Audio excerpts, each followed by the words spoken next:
Tiger Woods was back in his childhood neighborhood for a charity event. As he walked through familiar streets, memories flooded his mind. The old park where he played with his mother, the grassy field where his father had first taught him how to swing a golf club. But more than anything, he thought about the man who had introduced him to the game, John Carter. John had once been a talented golfer, but an injury had cut his career short. Instead of letting his love for the sport fade away, he dedicated his life to teaching kids, shaping their futures one swing at a time. Tiger had been one of those kids. If it hadn't been for John, he knew he wouldn't be the man he was today. But that day, as he returned to his old neighborhood, something felt off. The golf club where John used to teach was gone, and John himself was nowhere to be found. Tiger asked around, hoping to hear that John had simply moved or retired. But when he finally got an answer, it hit him like a punch to the gut. John, he's not around anymore. Lost his job, then his home. He's on the streets now, sometimes under the bridge, sometimes at the old park. He's not the man you remember, Tiger. Tiger froze. He had seen and heard many things in his life, but the idea of his childhood hero living on the streets felt like a weight pressing down on his chest. That night, sleep didn't come easily. Only one question echoed in his mind. Can I help him? When Tiger Woods stepped into the old park, memories came rushing back. This was where he had first gripped a golf club, where John Carter had patiently taught him the art of the perfect swing. Back then, the park had been full of life, kids laughing, the crisp sound of golf balls being hit echoing through the air. But now, the park was lifeless. The swings were rusted, the grass overgrown. Just like everything else, John Carter had been forgotten. Then Tiger noticed a man sitting on a weathered bench. His clothes were ragged and stained, his beard unkempt, his eyes sunken with exhaustion. Tiger almost didn't recognize him.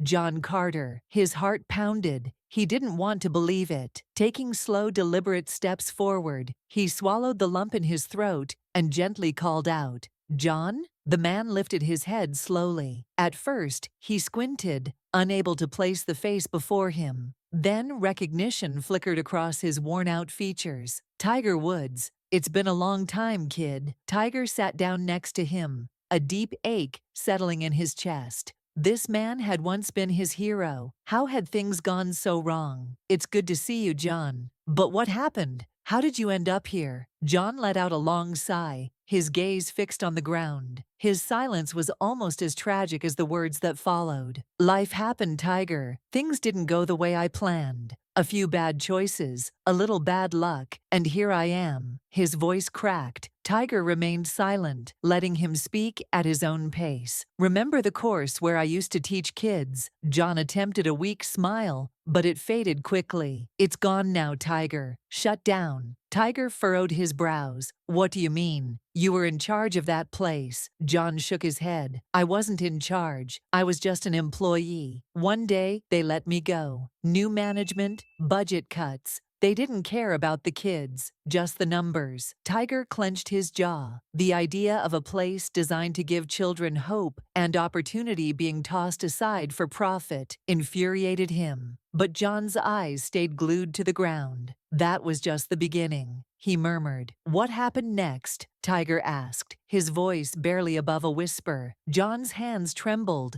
as he clasped them together, forcing himself to continue. After losing my job, I couldn't afford my rent. I had some savings, but it wasn't enough. I looked for work, but no one wanted to hire an old golf instructor. They wanted younger guys, people who knew all the modern techniques. Not me. His voice wavered. Tiger, being homeless isn't just about being hungry. It's about being invisible. People stop looking at you. You start to feel like you don't even exist. Tiger exhaled deeply, struggling to contain the overwhelming sadness rising within him. What about your family? Did you reach out to them? John hesitated, then took a slow breath, his eyes glossy with unshed tears. My wife, she left, Tiger. When I lost my job, I thought she'd stick by me. But she wanted stability, something I could no longer give her. So she walked away. Tiger swallowed hard. Your kids? John shook his head. I haven't spoken to them in a long time. I don't think they want to see me. A father is supposed to provide,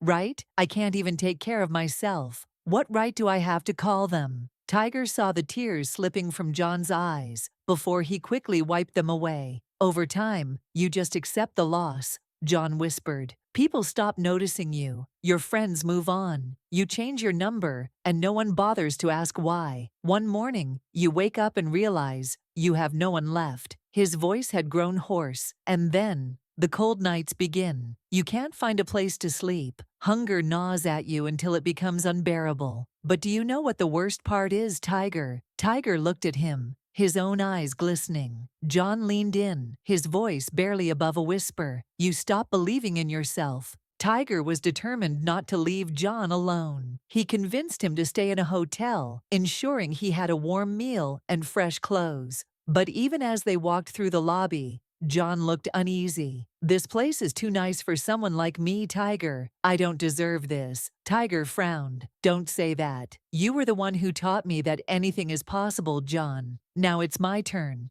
For a few days, things seemed to be improving. John was eating well, resting in a proper bed. But then he vanished. When Tiger arrived at the hotel, John's room was empty. His clothes were still there, but he was gone. Tiger spent days searching for him. Eventually, he found John shivering near an abandoned building, sitting against a cold concrete wall. "What are you doing here, John?" John lifted his head slowly. His voice was weak, trembling from the cold. "This is where I belong, Tiger. You're trying to save me, but I'm too far gone. I don't belong in your world. I'm a lost cause." Tiger clenched his fists. "No. You once believed in me, John. Now it's my turn to believe in you. I won't stand here and watch you waste away." John remained silent, but Tiger could see the tears glistening in his eyes. Tiger knew there was only one way forward. He took John to a rehabilitation center, though John resisted every step of the way. "I used to be a golf coach, Tiger. Now I'm just a homeless man. People don't even remember me." Tiger placed a reassuring hand on his shoulder. "You're wrong. You were my hero, and I won't let you disappear." It wasn't easy. John struggled with his own demons. But through every setback, every moment of doubt, Tiger was there.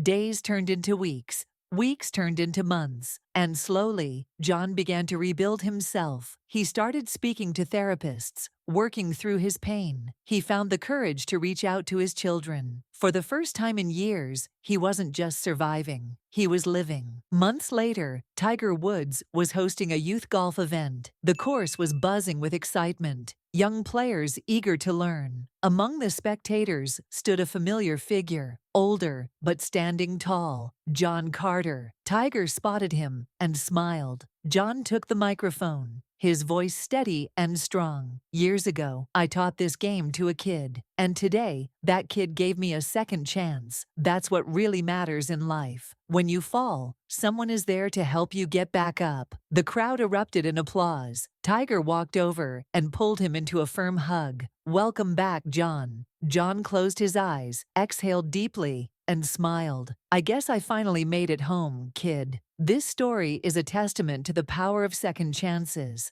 But sometimes, in order for someone to believe in themselves, they first need someone to believe in them. What would you do if you had the chance to change a life? Did this story move you? Share your thoughts in the comments.